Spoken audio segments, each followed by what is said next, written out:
a mirar nuestras Biblias en Nehemías, capítulo 2, versículo 11. ¿Han llegado a leer alguna vez el libro de Nehemías? Bueno, hoy vamos a pasar nuevamente por ahí y vamos a mirar y a recordar algunas cosas pero muy valiosas que encontramos en este libro. Y Nehemías capítulo 2, versículo 11 en adelante, nos dice así, ¿sí? Llegué pues a Jerusalén. Está hablando aquí Nehemías, ¿no? Y nos está relatando algo que él hizo. Llegué pues a Jerusalén y después de estar allí 3 días, me levanté de noche, yo y unos pocos varones conmigo, y no declaré a hombre alguno lo que Dios había puesto en mi corazón que hiciese en Jerusalén, ni había cabalgadura conmigo, excepto la única en que yo cabalgaba.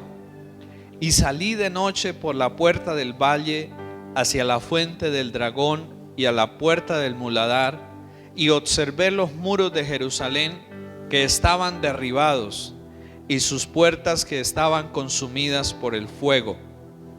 Pasé luego a la puerta de la fuente y al estanque del rey, pero no había lugar por donde pasase la cabalgadura en que iba.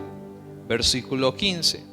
Y subí de noche por el torrente y observé el muro, y di la vuelta y entré por la puerta del valle y me volví.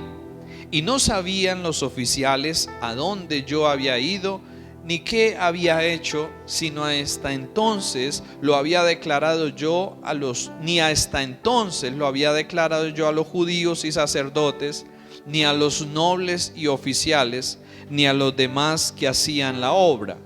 Les dije pues: vosotros veis el mal en que estamos, que Jerusalén está desierta y sus puertas consumidas por el fuego. Venid y edifiquemos el muro de Jerusalén y no estemos más en oprobio. Versículo 18. Entonces les declaré cómo la mano de mi Dios había sido buena sobre mí, y asimismo las palabras que el rey me había dicho. Y dijeron: levantémonos y edifiquemos. Así esforzaron sus manos para bien. Pero cuando lo oyeron Sanballat horonita, Tobías el siervo amonita y Gesem el árabe, hicieron escarnio de nosotros y nos despreciaron, diciendo: ¿qué es esto que hacéis vosotros? ¿Os rebeláis contra el rey? Y en respuesta les dije: el Dios de los cielos, Él nos prosperará, y nosotros sus siervos nos levantaremos y edificaremos, porque vosotros no tenéis parte ni derecho ni memoria en Jerusalén. Amén. Amén. Aquí vemos una situación bastante difícil en la cual se encontraba Jerusalén en ese entonces, ¿sí? Pero lo que nosotros podemos ver también aquí es: Jerusalén había sido primero conquistada por los babilonios, ¿sí? Y habían llevado a la gente esclava, habían llevado a la gente cautiva, ¿cierto?, hacia Babilonia. Y dentro de esas personas que habían llevado cautivas se encontraba Nehemías. Pero luego Babilonia es conquistada por el imperio medo-persa, y entonces cae Babilonia, y ahora los medos persas son los que empiezan a tener el control, a tener el gobierno. Y entonces Nehemías, al ser un buen muchacho, un buen hombre, llega a ser el copero del rey Artajerjes, que era el rey medo persa en ese entonces. El copero era alguien que probaba primero los alimentos del rey para saber si estaban envenenados o no. Bueno, era un trabajo bastante peligroso, ¿no? Y sin embargo, Nehemías también asimismo era de alguien de confianza, ¿no? Era alguien de gran confianza, pero al mismo tiempo un trabajo muy peligroso. Nehemías estaba allí como copero del rey. Y cuando Nehemías está allí, se entera, capítulo 1, versículo 1 en adelante del libro de Nehemías, nos dice lo siguiente: palabras de Nehemías, hijo de Acalías, aconteció en el mes de Quisleo, en el año 20, estando yo en Susa, capital del reino, que vino Ananí, uno de mis hermanos, con algunos varones de Judá, y les pregunté por los judíos que habían escapado, que habían quedado de la cautividad, y por Jerusalén. Y me dijeron: el remanente, los que quedaron de la cautividad allí en la provincia, están en gran mal y afrenta, y el muro de Jerusalén está como derribado, y sus puertas están como quemadas al fuego. ¿Y qué hace Nehemías cuando oye estas noticias tan terribles? Versículo 4: cuando oí estas palabras, me senté y lloré, e hice duelo por algunos días, y ayuné y oré delante del Dios de los cielos. Entonces Nehemías estaba lejos de su ciudad, Jerusalén. Era el copero del rey Artajerjes, y cuando le dan noticias de cómo estaba Jerusalén, y le dicen: Jerusalén está como destruida, sus muros caídos, sus puertas quemadas. Y bueno, cuando nosotros vemos acerca de esto, podemos encontrar allí un simbolismo en el estado o en la condición de Jerusalén. Hay un simbolismo para nosotros en nuestro tiempo. Hay algo que nos está hablando y que nos está en cierta forma representando a nosotros. Y es como muchas veces nuestras vidas pueden llegar a ser muy similares o muy semejantes al estado, a la condición de Jerusalén en ese momento. Una vida en ruinas, una vida sin muros, una vida mal. Y acerca de esto, en Proverbios 25-28, el Señor dice: como ciudad derribada y sin muro es quien no sabe controlarse a sí mismo. Entonces Dios toma aquí una ciudad derribada y sin muros para compararla en el estado y la condición que puede llegar a estar la vida de nosotros en algún momento o en alguna situación. Nehemías, su nombre tiene un significado muy especial, y el significado del nombre de Nehemías es: el Señor consuela. ¿Sí? El Señor consuela. Y Nehemías, desde que él escucha la noticia del estado y de la condición de Jerusalén, Nehemías es movido a hacer algo. Nehemías es inquietado a hacer algo frente al estado y frente a la condición que se encontraba Jerusalén. Y por eso, en lo que nosotros acabamos de ver y en lo que nosotros acabamos de leer, encontramos varios principios de lo que hizo Nehemías para restaurar Jerusalén, que asimismo también son aplicativos para nuestra vida, para la restauración y para el mejoramiento de cada una de nuestras vidas. ¿Sí? A veces uno se encuentra frente a crisis o frente a situaciones bien difíciles en la vida, y todos quizás en algún momento llegamos a hacernos preguntas: ¿y ahora qué hago aquí? ¿Sí se ha llegado usted a hacer esas preguntas? ¿Y ahora qué hago aquí en medio de esta situación que me encuentro? ¿Qué hago frente a esto que se me ha presentado? Pues aquí, a través de Nehemías, nosotros podemos encontrar varios principios que nos sirven para la restauración y que nos sirven para el cambio y la transformación de nuestras vidas. Lo primero que Nehemías hace, y el primer principio que encontramos acá, es que Nehemías busca ayuda. Sí, Nehemías busca ayuda. ¿Qué hace Nehemías cuando ve y cuando se entera primero que Jerusalén estaba muy mal y él se siente con carga de hacer algo? Él busca ayuda. Hay un proverbio africano que dice: si quieres ir rápido, camina solo, pero si quieres llegar lejos, ve acompañado. Si quieres ir rápido, ve solo, ¿cierto? Porque a veces de pronto otro no le alcanza el paso, el ritmo.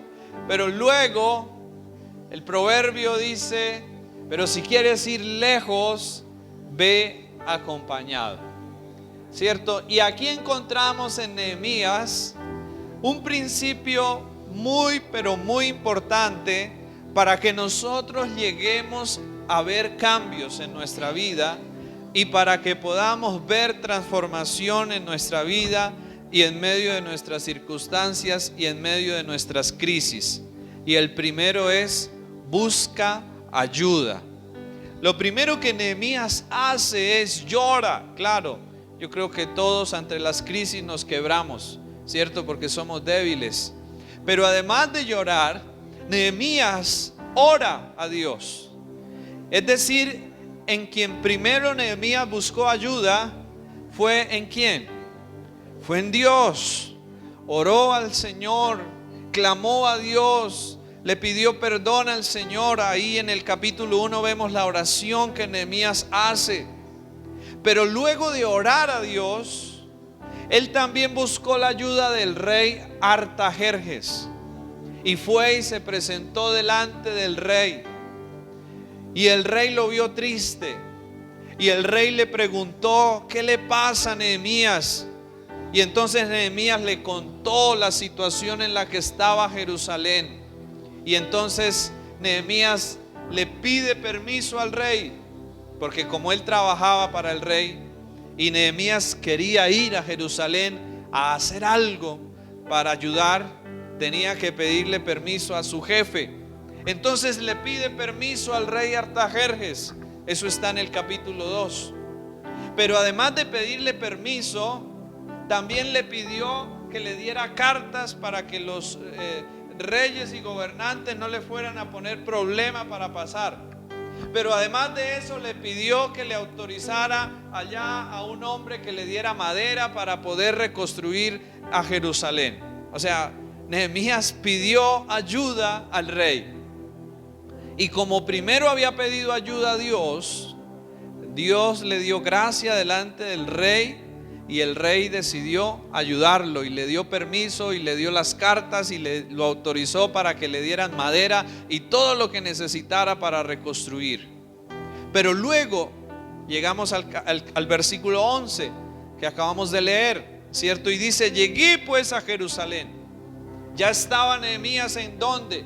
En Jerusalén. Y dice el versículo 11: y después de estar allí 3 días, me levanté de noche, yo y unos pocos varones conmigo.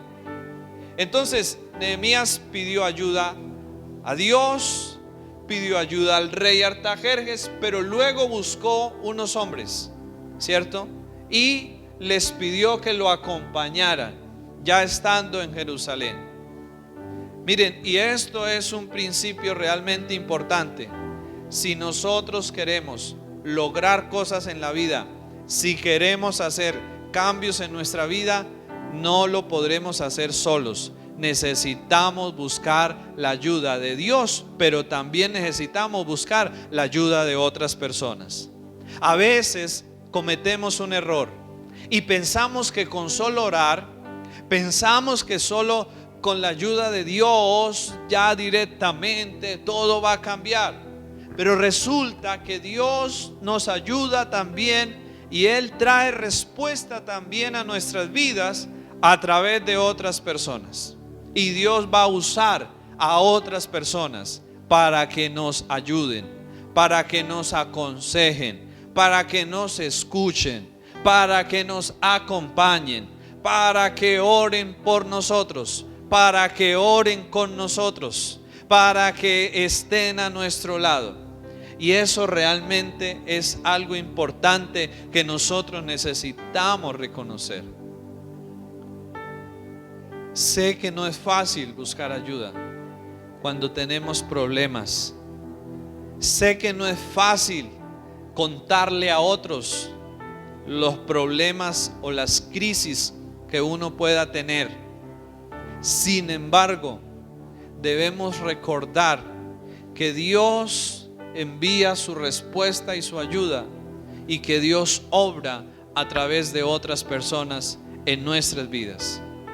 Ahora, cuando nosotros hablamos de buscar ayuda en otras personas, también debemos de tener precaución. Por ejemplo, el Salmo 1. ¿Qué dice el Salmo 1? El Salmo 1 nos dice: bienaventurado el varón que no anduvo ¿en dónde? En camino de pecadores, ni en silla de escarnecedores se ha sentado, ni estuvo en el consejo de los malos.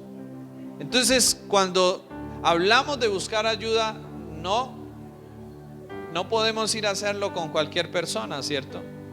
Porque a veces, en lugar de ayudarnos, lo que pueden hacer es meternos en más problemas, ¿cierto? Pero lo que sí es cierto es que, aunque sean pocas las personas, hay personas a las cuales podemos ir y podemos confiar y podemos contar con ellos y podemos buscar la ayuda de ellos. Mire, si nosotros tenemos luchas en algo, si hemos tenido crisis en algo, si tenemos alguna debilidad en algo y por sí solos no la hemos podido superar, no la hemos podido solucionar, y aunque hemos orado y aunque hemos hecho de todo, no ha pasado nada, no ha cambiado nada, debemos buscar ayuda en otros. Amén. Yo sé que eso no es fácil. En los centros de rehabilitación para adictos, ellos usan algo que se llaman los grupos de apoyo, porque a través de esos grupos de apoyo es una forma en la que estas personas encuentran ayuda para poder superar sus debilidades, para poder superar sus adicciones. Ahora, nosotros también tenemos debilidades y tenemos problemas sin resolver en otras áreas, y necesitamos aplicar también este mismo principio. Ustedes recuerdan que dice el Señor por allá: sobrelleven las cargas los unos de los otros. Es decir, que hay cargas que uno solo no las va a poder llevar, y que uno va a necesitar la ayuda de otro que se ponga al lado de uno y que lo ayude a uno a arreglar ese problema, a superar esa crisis, a mejorar en esa área de la vida. Necesitamos entender esto, y necesitamos entender que no es solo orar. Nehemías no se quedó solo llorando y orando. Nehemías se levantó y fue y pidió la ayuda del rey, y fue y pidió la ayuda de unos hombres, y luego fue y pidió la ayuda del pueblo en general, y animó a la gente y dijo: vamos todos a levantar y a reconstruir Jerusalén. Nosotros no fuimos creados para ser llaneros solitarios. No fuimos creados para vivir aislados. Fuimos creados para vivir en comunidad y para ayudar y ser ayudados. Ese es el diseño con el cual Dios nos hizo. Por esa razón, estar solos y tratar de lidiar solos con la vida es algo que no es correcto. Necesitamos aprender una humildad que solo se aprende cuando yo me muestro ante otro, no como a veces nos mostramos. ¿Cómo está? Y uno dice, bien, de maravilla, bendecido, prosperado y en victoria. Pero resulta que internamente uno está vuelto nada, ¿cierto? Pero uno simplemente hace eso como para disimular la cosa, ¿cierto? Y para ya, ¿cierto? Pero es bueno tener personas ante las cuales podamos ir y podamos decirle la verdad: no estoy ni prosperado, no estoy ni en victoria, no estoy ni bendecido, la verdad estoy triste, la verdad estoy enfurecido, la verdad estoy vuelto nada. Eso es, y no está mal, porque todos nos sentimos así en algunos momentos de la vida, ¿cierto? Y no está mal si yo digo que estoy así, porque a veces nos han enseñado una fe equivocada, que la fe es decir siempre que estás bien, así estés vuelto nada. No, esa no es la fe. La fe no niega la realidad. La fe lo que hace es confiar en Dios a pesar de la realidad que podamos estar viviendo o por la que podamos estar atravesando. Y por eso necesitamos primero nosotros ser abiertos, pero también orar y buscar personas a las cuales les podamos abrir el corazón y en las cuales podamos buscar ayuda para la restauración, para el mejoramiento y para el arreglo de nuestras vidas. Solos no podemos. Así usted ore, así usted ayune, no va a pasar todo de esa manera.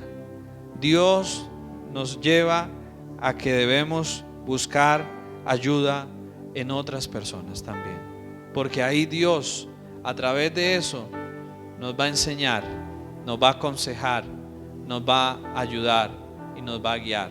Lo segundo que nosotros encontramos aquí en el versículo 13 en adelante dice: y salí de noche por la puerta del valle hacia la fuente del dragón y a la puerta del muladar. Sí, versículo 13 y su última parte: y observé los muros de Jerusalén que estaban como derribados y sus puertas que estaban consumidas por el fuego. Pasé luego a la puerta de la fuente y al estanque del rey, pero no había lugar por donde pasase la cabalgadura en que iba. Y subí de noche por el torrente y observé el muro y di la vuelta y entré por la puerta del valle y me volví. ¿Qué hizo Nehemías acá? Observó cómo era en realidad el estado y la condición de la ciudad, ¿cierto? Hace un recorrido para ver cómo era que en realidad estaban las cosas. A él le habían dicho cómo estaba Jerusalén, pero él fue luego y miró a ver en realidad cómo era que estaba Jerusalén. Y aquí encontramos un segundo principio para la restauración en nuestras vidas. El primero, buscar ayuda. No podemos hacerlo solos, necesitamos ayuda. El segundo, necesitamos revisar, examinar y evaluar nuestra propia vida. ¿Cómo estamos? ¿Cómo nos encontramos? A veces nosotros tenemos el hábito y tenemos una mala costumbre, y es que analizamos y revisamos muy bien la vida de los demás, ¿cierto? Y damos y emitimos juicios y criterios y opiniones sobre la vida de los demás, ¿cierto? Y uno dice, uy, fulano de tal, pero es que mire, pero es que fulano de tal, ay, pero es que esto otro, ¿cierto? Y vivimos enfocados mirando la vida ¿hacia dónde? Hacia afuera de nosotros, ¿cierto? Hacia afuera. Pero aquí Nehemías lo que hace es dar una mirada hacia adentro de la ciudad, hacia el estado de la ciudad. Y aquí esto nos deja ver. Ustedes recuerdan cuando el Señor les dice allí en Mateo: ¿Por qué miras la paja que está en el ojo de tu hermano y no miras la viga que está en donde? En tu propio ojo. Y el Señor dice, mire, quite primero la viga que está en el suyo, para que luego sí pueda ver bien y le pueda ayudar a su hermano. Y esto realmente creo que es una realidad para nosotros hoy en día, que necesitamos aprender a mirar y a examinar y a revisar más nuestra vida que no la de los demás, porque eso es responsabilidad de cada uno de ellos. La responsabilidad es con nuestra propia vida, y a esa es que debemos ponerle cuidado, a esa es que debemos ponerle atención, y a esa es que debemos revisar continua y constantemente para ver en qué estado y en qué condición se encuentra. En Nehemías se toma este trabajo y Nehemías evalúa y revisa cada una de las cosas, cómo estaban.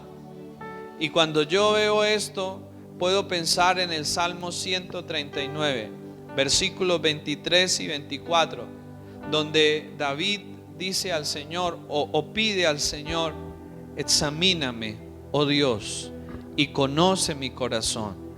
Pruébame y conoce mis pensamientos, y ve si hay en mí camino de perversidad, y guíame por el camino eterno. Qué oración más honesta y más realista que esa que hace David. Y que qué bueno que nosotros la podamos hacer. Que nuestra oración no sea solo Dios dame, solo Dios prospérame, solo Dios bendíceme, sino que sea también Dios examíname. Amén. Que nuestra oración sea también Dios examíname. ¿Ustedes creen que necesitamos eso en nuestras vidas? Nuestro corazón tiene una capacidad asombrosa para engañarnos a nosotros mismos, ¿sí? Y hacernos creer y pensar que estamos bien, ¿cierto? Que el que está mal es el otro, ¿cierto? Que yo estoy bien, cuando en realidad en mi interior pueden haber muros caídos, pueden haber ruinas, y que Dios quiere entrar y que Dios quiere restaurar y que Dios quiere que yo pueda también cooperar para la restauración y para el cambio en mi vida. Miren, las ruinas de nuestra vida, las crisis de nuestra vida, no debemos ignorarlas, no debemos negarlas y no debemos ocultarlas. Las ruinas de nuestra vida debemos de reconocerlas y debemos de afrontarlas como son. A nosotros nos han enseñado muchas veces en la vida: mijito, si a usted le pasó algo duro, difícil, límpiese, sacúdese y hágale para adelante en la vida, ¿cierto? Eso es lo que nos han enseñado, pero eso no es lo que en realidad se debe hacer. Lo que en realidad se debe hacer es que hay que curar, que hay que sanar, que hay que recuperar eso, porque si no, vamos a ir por la vida cargando una cantidad de heridas, cargando una cantidad de ruinas que nos van a hacer difícil el caminar y que nos van a hacer difícil la vida. La Biblia, el Señor nos enseña que las ruinas de nuestra vida, que las desgracias de nuestra vida, tenemos que reconocerlas y tenemos que afrontarlas, tenemos que enfrentarlas y hacer algo para levantar esas ruinas, para arreglar esas ruinas, para arreglar eso, ¿sí? Y por eso vuelvo a decir, la fe no es negar la realidad. La fe es confiar en Dios a pesar de lo dura y de lo difícil que pueda ser lo que estemos viviendo o lo que hayamos vivido. A mí me puede pasar de todo, como Pablo dice. Pablo confiesa y dice: algunas veces estuve en naufragios y estuve aguantando hambre y estuve en peligro de muerte y estuve en diferentes situaciones. Pablo no negaba las dificultades por las cuales él pasaba, pero Pablo confiaba en el Señor aún en medio de esas situaciones, y Pablo iba al Señor y Dios obraba en su vida aún a través de eso. Porque aún a través de las crisis, Dios está siempre haciendo algo bueno en nuestras vidas. Dios no desperdicia ni permite nada que no nos vaya a servir en la vida. Todo lo que Dios permite en nuestra vida es porque nos va a servir para algo. Amén. Así uno en el momento no lo entienda, pero luego algo Dios está haciendo en uno a través de eso que está pasando. Algo Dios está trabajando ahí. Así que la fe no es negar la realidad. Creer y confiar en Dios no es negar la realidad, ¿cierto? Yo puedo estar enfermo y si digo que estoy mal y que estoy enfermo, no es falta de fe. Eso es ser honesto y ser realista. La fe es que a pesar de que esté mal, a pesar de que esté enfermo, yo confío en mi Señor, descanso en Él, dependo de Él y espero en Él, porque sé que Dios va a ayudarme y sé que Dios está ahí. Que estoy en ruina, que estoy en desgracia, sí lo estoy, pero sé, como dijo Job, sé que mi Redentor vive y Él me levantará del polvo. Pero no es negar la realidad. No podemos hacer eso, porque eso es ser deshonestos y no ir de acuerdo a la verdad.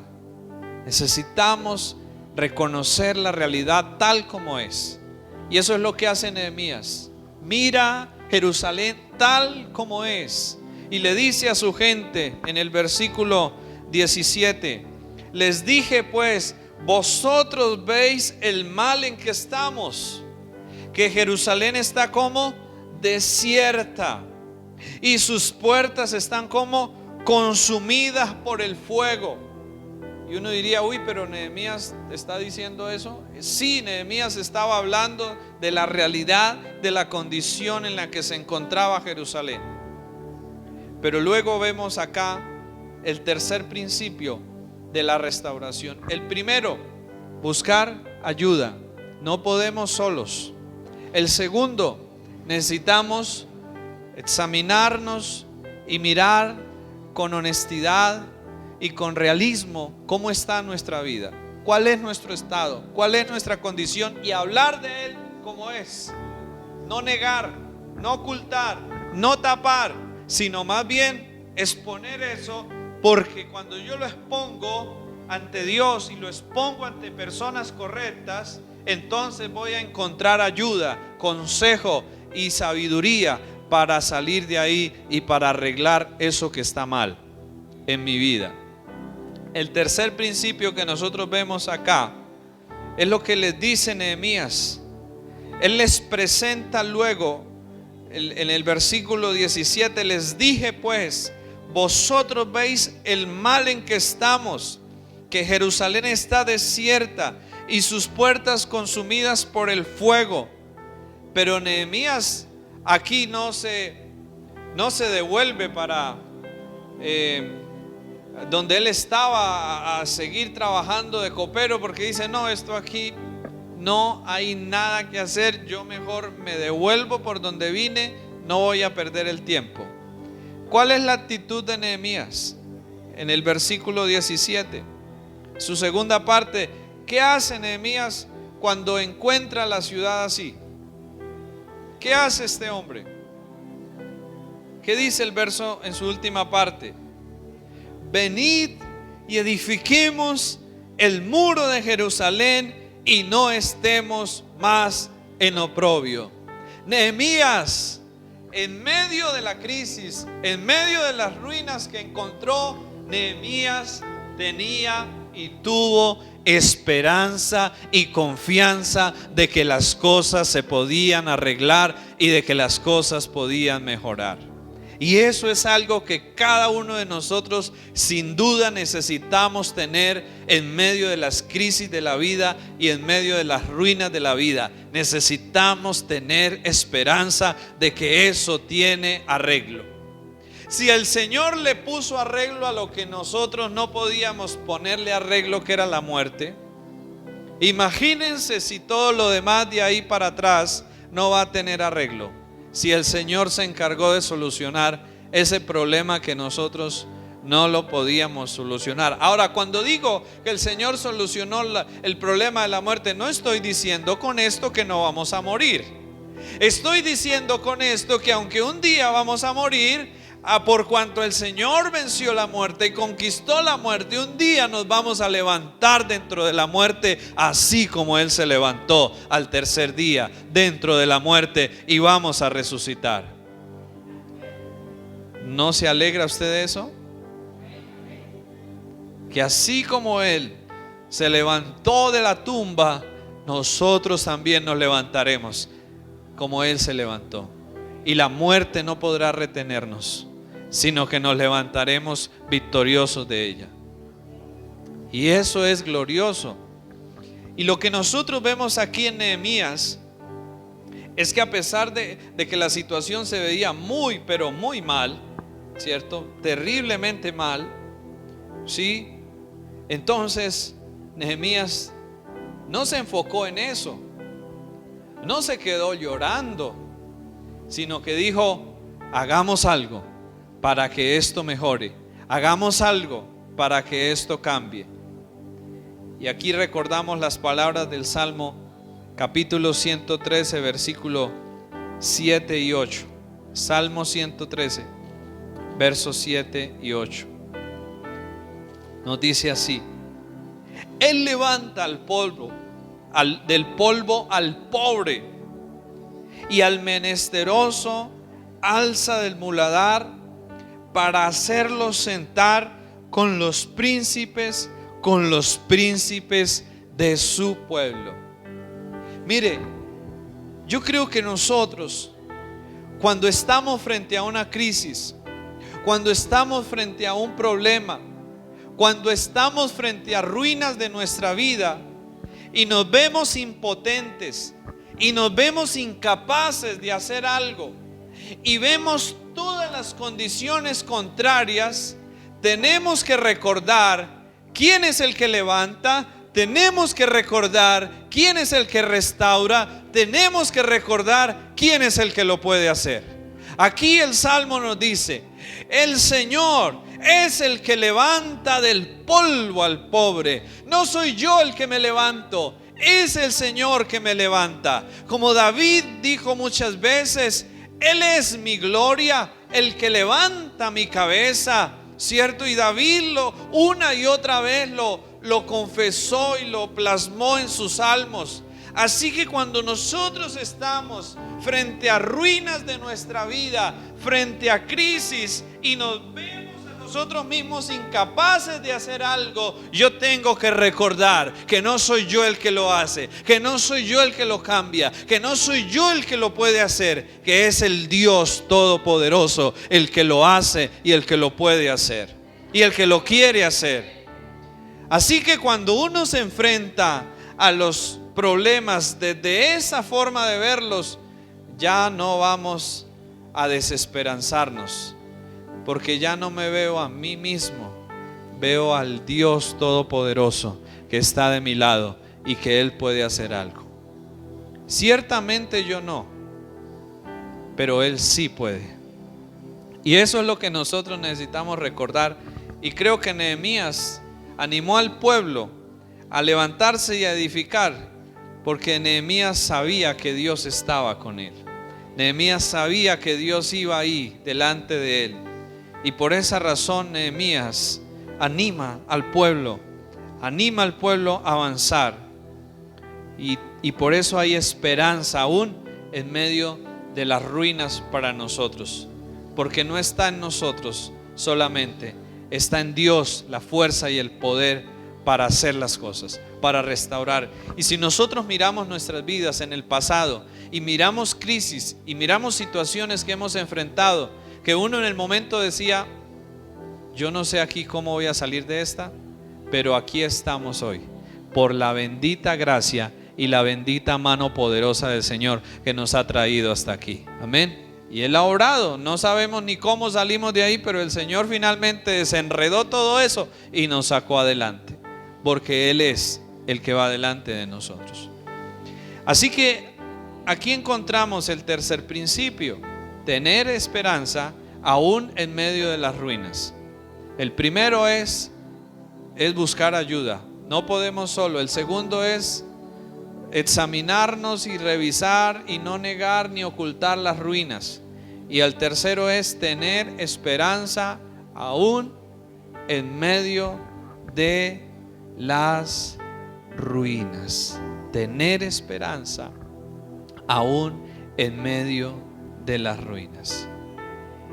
Y bueno, para no alargarnos más y para dejarlos a ustedes así como provocados, dentro de 8 días terminaremos el tema, pero necesitamos al menos llevarnos con nosotros estos 3 principios: buscar ayuda,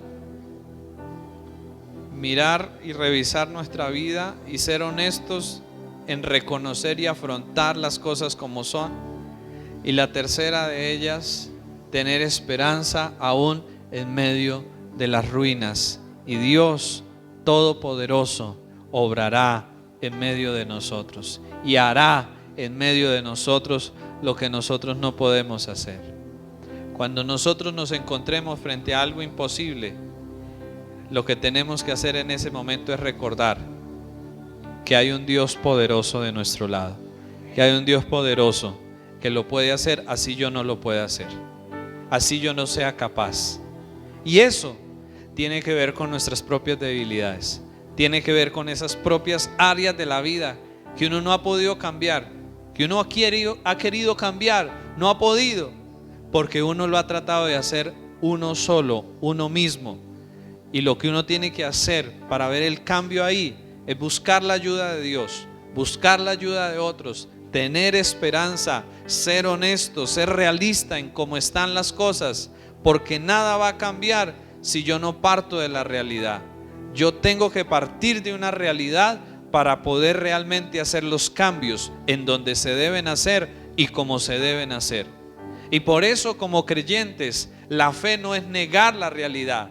La fe es hablar la realidad y confiar en Dios de que Él puede transformar esa realidad en otra realidad mucho mejor de la cual nosotros podamos estar. Amén. ¿Qué tal si nos colocamos sobre nuestros pies en esta mañana y oramos? Oremos al Señor en esta mañana y que nuestra oración sea muy práctica y muy aplicativa, para pedirle a Dios que nos guíe y nos muestre en quién podemos buscar ayuda también para trabajar en áreas de nuestra vida que necesitemos trabajar, para orar y pedirle a Dios que nos examine como David le pedía. Y también tercero, aunque nuestra fe sea débil, pedirle a Dios que nos dé esa visión de Él en medio de nuestras crisis, para que no nos sintamos solos e impotentes, sino que recordemos que tenemos la ayuda del Dios Todopoderoso en medio de nuestras crisis. Señor, aquí estamos en esta mañana, Padre, delante de ti, Señor, y estamos ante ti, Padre, ante tu palabra, Señor, reconociendo, Padre, la realidad de cómo nuestras vidas también pueden llegar a tener áreas donde hay ruinas, donde hay miseria, donde hay puertas quemadas, muros caídos, Señor. Áreas que necesitan ser restauradas, como Jerusalén necesitaba ser restaurada. Oramos en esta mañana a ti, Padre, que nos ayudes, por favor, a dejar de luchar solos, a dejar de intentar luchar solos. Señor, ayúdanos a aprender a apoyarnos en otros y aprender a buscar la ayuda de otros, Padre. Ayúdanos a vencer el temor, la vergüenza o el orgullo que a veces nos quiere impedir hablar de esas cosas que no son tan agradables a otros, Señor. Ayúdanos, Padre, por favor, a buscar ayuda, Señor. Acercarnos a otros, Señor, y a buscar ayuda, Padre. Ayúdanos, por favor, Dios. Ore al Señor en esta mañana y pídale: Señor, examina mi vida. Oramos en esta mañana, Padre, pidiendo como David: examínanos, por favor, Dios. Señor, perdónanos porque a veces el interés nuestro es solo en que nos des cosas y solo te pedimos por dinero, por salud, te pedimos por protección, Señor, y no te pedimos lo más importante, Señor, que es por limpieza y por una vida restaurada y por una vida edificada en ti, Señor. Y hoy te pedimos, Padre, que por favor nos ayudes a enfocarnos más en nuestra propia vida y no en la de los demás. Ayúdanos, Padre Santo, a examinarnos, Padre, y a poder identificar el verdadero estado, la verdadera condición de nuestra vida, Señor. Líbranos, por favor, del engaño de nuestro propio corazón, Señor, que nos hace pensar muchas veces que estamos bien, Señor.